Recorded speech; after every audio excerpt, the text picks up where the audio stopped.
Welcome to the Rock is George podcast. I'm your host, George Dionne. Thank you for tuning in. Be sure to hit like, follow, or subscribe on the platform that you're listening to us on.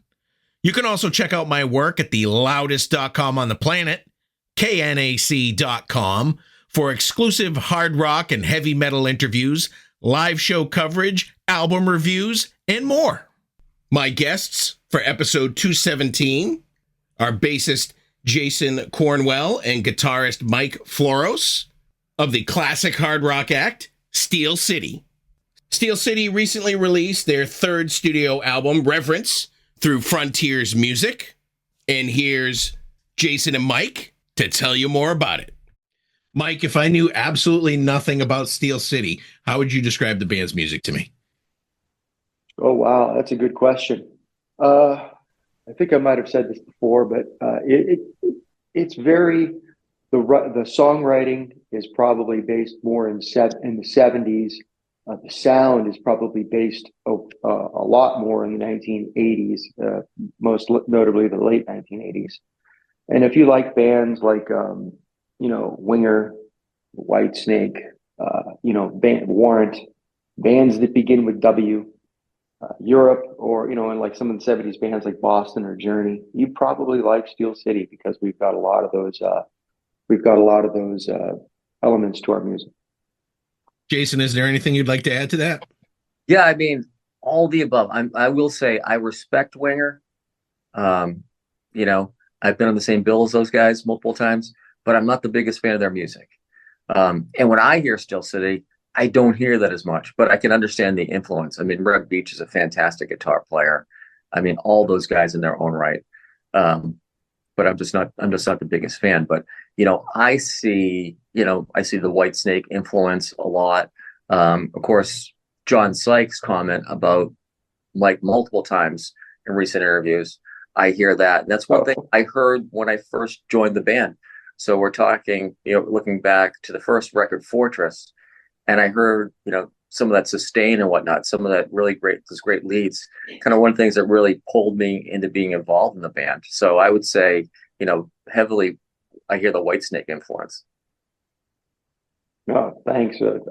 I never hear the John Sykes thing that people mention, but that's very kind of them. It's not something that I've always just, thought was there, but hey, whatever.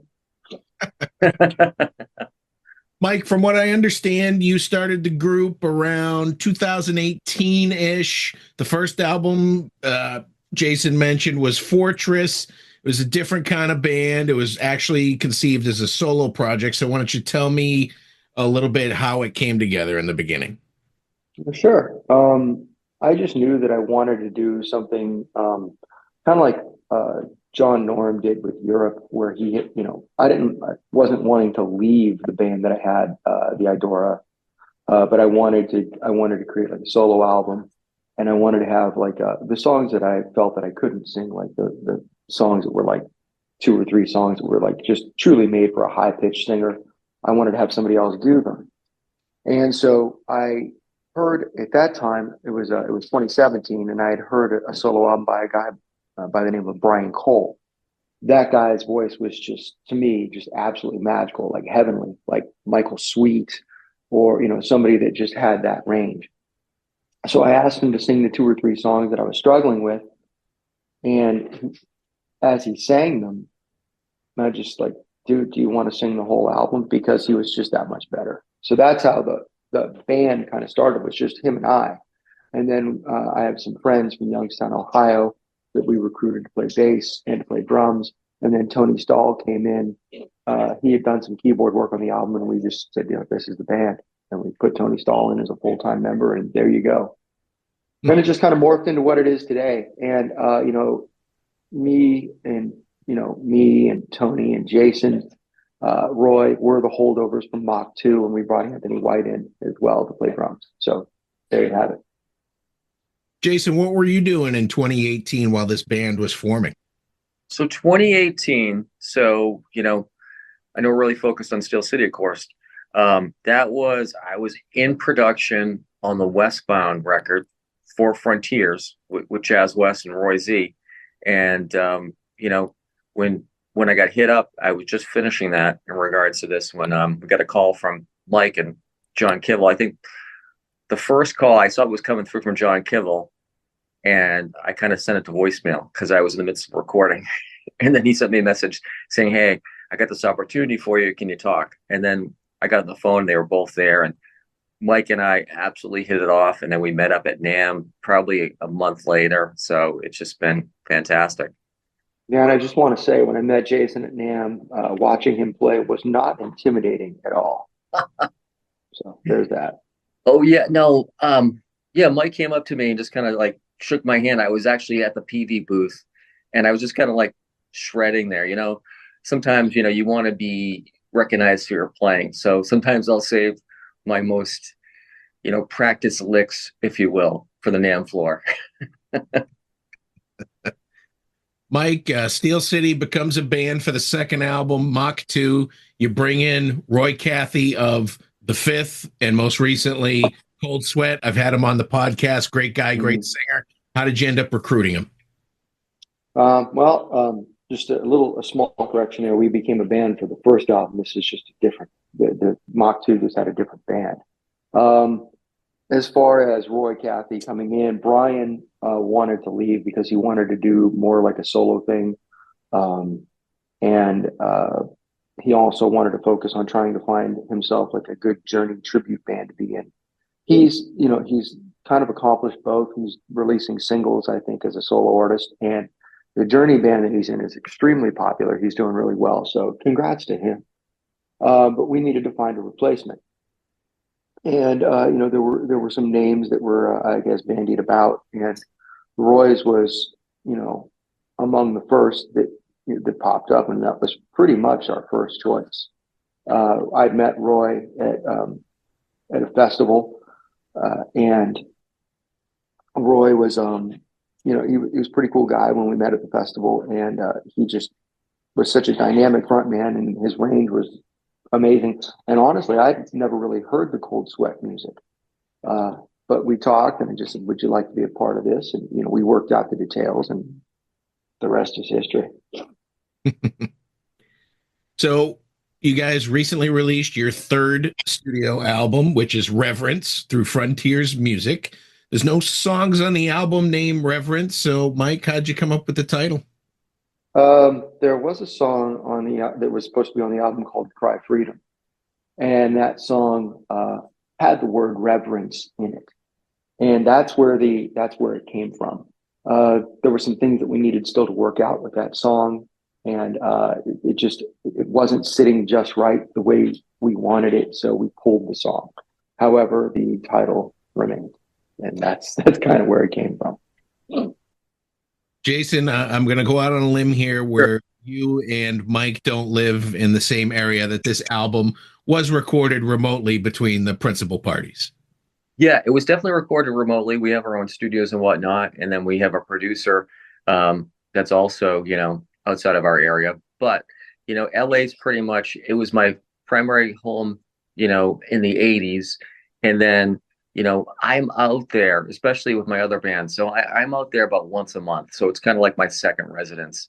So, ideas were flowing, we were getting together, whether it was for lunch, to hang out, or to jam. And then, of course, the gigs that we did at the Whisky, and, the times that we've spent at NAMM, and then, multiple shows on the East Coast where, it just kind of flows and songwriting happens.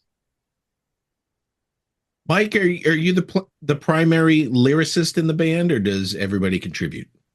As far as like writing lyrics, yeah, that would be and I just to preface this, every time I meant or answer this question with yes, whether it's the songwriting, the lyrics, the music, whatever, the answer is yes. But it feels awkward for me because it just feels, like I said, we're a band.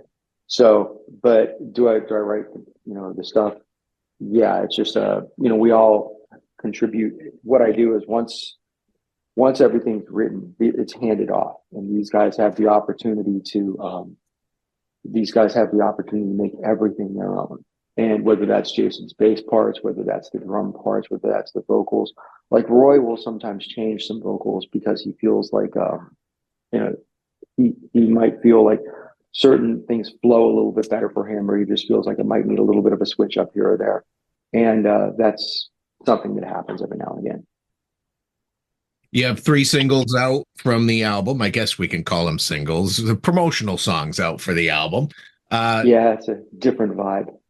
Mike, why don't you Sure. tell me a little bit about I Ain't Dreaming About You and what inspired it? It's just one of those things where, you know, the kind of the riff, the main riff for the song is just something that hits you, and then you just kind of build around it. And it's that was really about it. You know, the riff hits you, and then you just kind of you build like the chorus, you build the verses, you build everything around it. And each song is different. You know, like sometimes that might be that way where it just you hear the whoa, whoa. I'm gonna sing out of tune, but then it's like there are some songs, like we had a song on Mach 2 that the guitar solo was the first thing that came to mind, and then it just built an entire song around a guitar solo. Jason, another single you have out is No Angel. This kind of takes me back to 70s, 80s sounds. What's your thought on the song itself? I love the song. It's got great guitar work. I mean, you know, bass, drums, keyboards, vocals, of course, everything's fantastic. And I mean, we're actually in the process of doing the video right now, and you know, we're endorsed by Sawtooth, so we shot that video that's up and coming at their studios. So I thought it was really fitting because high energy, and that place with all the guitars just inspired us. So I mean, it's just a heavy driven song with a giant chorus, which a lot of our songs have. So it's a really inspiring song. Mike, I'd say with the white snaky vibe that some fans have pinned to your sound, the song BANK kind of goes right in there with the white snaky double entendre. Well, actually, you come right out and say what the song's about, right? Yes, I do. A little more on the dirtier edge instead of anything else. Yeah, pretty much. It's really kind of strange because for the most part, I never really wrote songs like that. And this album happens to have like I think 3 of them. It's usually, you know, I try to write usually more about something that's, you know, I guess with a little bit more substance, but at the same time, you know, rock and roll, I think on every single, you know, unless you're like a Christian rock band or something, I think on everybody's album at some point or another, there's a song that's the Sex, Fire, and Desire song. And that just happens to be one of them. And it was just a song that when I started it, it was, you know, the whole opening part, it was kind of inspired by Pound Cake by Van Halen, with, you know, how he comes out with the drill and he does. I was like, what? I wanted to do something like that. So I just started playing with the tremolo and just going from there and just putting that in front of the riff that I already come up with. Jason, are there any other songs on the album that stand out for you as favorites? Oh gosh, there are just so many on the record. You know, it's just the journey is just outstanding. And there's actually, and I'm like tired of me saying this, but there's actually 2 versions, and I don't know which one I like more, but they're both fantastic. I mean, from the guitar work, you know, it just blows me away. That first blah, blah, blah, that riff that he does. And then we got great piano, great vocal, great bass, great drums. So the journey definitely stands out there. And on the Japanese release, there's actually a piano and just vocal version, which you really get to hear Roy, really get to hear Tony. And, you know, a lot of times Tony's kind of, you know, he's just putting the icing on the cake, I'll say.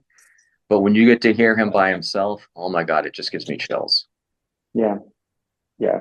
Definitely have to start writing something that has, that features Tony a little bit more. And that for me, that song, that's my favorite song on the album. I'm not going to lie. And it's like I've said, you know, in previously, there are certain songs, that song is just the perfect closer for the album. It just is what it is. It's a song that I felt probably should have been in the first, you know, 3 songs or so, because 9 times out of 10, when songs closing the album, if you look at the streaming numbers, it's the song that's heard the least. And in my opinion, that's it. A lot of times that's just a shame, you know, but what can you do? Mike, this is your first album under the Frontiers banner. I was going to ask you how you signed, but Jason mentioned earlier he was assigned to Frontiers with Westbound. So I'm assuming there was the connection there, or maybe it was something else. I don't know how much Jason told you. But from what I'm going to understand, Jason had met with the guys at Frontiers while he was already on the label, like you said, with Westbound.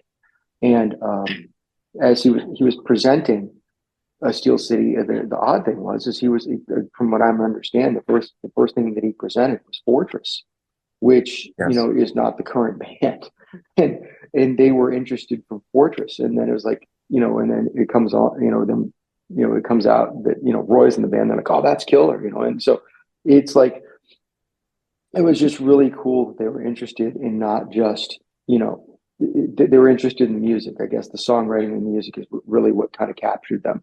For all they knew, as far as image wise, I could have looked like Jabba the Hutt. So I mean, so for me, it was just really cool that they liked the songwriting. That was really kind of very humbling to hear the guys that were on a label that has. Like JC says, he's not a big fan, but me, they're one of my favorites. We're on a label that has a winger, a Journey on the label, and these guys dug us, so that was super cool. And they've been nothing but fantastic. We've had several meetings with them since the album came out, like in pre-production, and then as the album's progressed, we've had several meetings with the guys at Frontiers, and they've been nothing but sort of fantastic. So can't say enough good things about them. Jason, you're obviously a big fan of Frontiers music. I am. Go ahead. Sorry, go ahead. Finish what you're saying. Just what's your experience working with the label? Oh, okay. So yeah, I love the label. So, I work with them with Westbound, obviously, and they put out our record Volume 1, and I was really happy with the support structure for there. I also worked with Ronnie Monroe, who's, from Metal Church, and TSO, who was on Frontiers as well. So with Westbound, we decided to move on to a different label that was, based in the US at that point. And it wasn't anything against Frontiers. I always liked Frontiers. So I was always waving that flag. And so, I was always behind getting SteelCity on the label. We made the progression, from the first record with Kibble and then on to Paris Records for Mach 2. And I thought the music really deserved it because like Mike was saying, Winger, which is, one of our big influences, Whitesnake, Journey, those are bands that we've looked up to. And we just felt they had the infrastructure to support us there. So my first meeting was with Serafino, and then Alessandro got back to me, second meeting. Then I kind of pulled everybody into it, and we went from there. And like Mike said, they've been nothing but supportive. And that's incredible when you're pretty much a new band, coming up. Granted, we did the other albums on independent labels, but being on a huge international label is important because you could just be, one of those artists, that they don't support, but they've really been behind us. And it's not just supporting the record and getting out there, it's, the people. So if we've got a question or concern, they'll get on the phone with us. I mean, Jeff's got no problem giving us a call, talking to us about stuff, any concerns, and they're always trying to work with us. So it's been absolutely fantastic. And it's not like the other labels were, that's not taking anything away from either Kibble Records and John Kibble or Tom over at Paris. I mean, they're fantastic as well. If it wasn't for quite honestly, if it wasn't for John, in my opinion, no one would have heard SteelCity. It would have been just another band. And so he started us on that path. The difference is, and again, it's not a slight against them. It's just that Frontiers has a little bit more visibility. And they have their network seems to be a bit bigger, and that really has kind of helped push the band over another obstacle or over another hurdle, and it's really helping the band grow. And we really appreciate every label that we've been on, but we really do like them on Frontiers. Oh yeah, SteelCity, we love it. SteelCity's had a couple of shows this year in California. I saw at the Whisky and its Stages. Mike, how did those go for you? Well, I think the Whisky show went well. I mean, Stages is a great place to play. Whisky show went well. The crowd we had good attendance. It's tough to say you're going to pack 500 people into the Whisky or so on a Wednesday night. but unless you're Whitesnake or Motley Crue or whomever. But we had good attendance on those shows. Stage's show, it was a good show. I mean, we played great, but it just wasn't, just to be, quite honest, wasn't really that well attended. It wasn't as well attended as I would have liked it to have been. But it was NAMM, and you're battling like against, how many different shows that are on at the same time. So there's that. But the Whisky show, absolutely killer. Enjoyed it. We played with Roxy Blue. We played that show twice with them, and it's just been fantastic each time. And like I said, well attended show. Band sounded great, and it's really kind of cool because when we get together for these shows, we're all just kind of practicing on our own, and then we get together, for one rehearsal, and we're working out, okay, how are we going to start this one? How are we going to end it? And that's it. So it's like we're kind of like, I don't want to say flying blind, but it's just kind of going in and just knowing your role and getting it done. Jason, how were the shows from your point of view? I thought they were great. I mean, the Whisky is always a highlight. I mean, I love playing there. I mean, from the first time that I set foot in Los Angeles with my parents back in, I think, 1979, to moving there in 1988, doing my first gigs there. It's a part of my history. It's part of this band's history, I think. It's a part of the legacy of the music. I mean, as you just saw, Motley Crue just played there the other night when they did their, LA takeover. That show was fantastic. We were on fire. Great turnout. We were battling, even the pre-NAMM night, we were battling a few other events that were taking place, heavy industry stuff. Yeah. We did great. And yeah, the second night, that was like, everybody's all in on NAMM at that point. So they're either, meeting with their guitar reps, having dinner, or going to some event. So it was good attendance, but it wasn't, packed like I would say like the Whisky was, but it was fantastic. That's pretty much on point right there. Oh, thank you. Yeah. Mike, SteelCity played the Monsters of Rock cruise back live stream. Live stream. Played the live stream. All right. Because I was going to say, that would be the perfect opportunity for you to kind of rub elbows with these guys that influenced you. Yeah, it would be great. We actually did get to rub elbows with a couple of people, believe it or not. The day that we were there shooting our concert, Kingdom Come was also at the same studio shooting.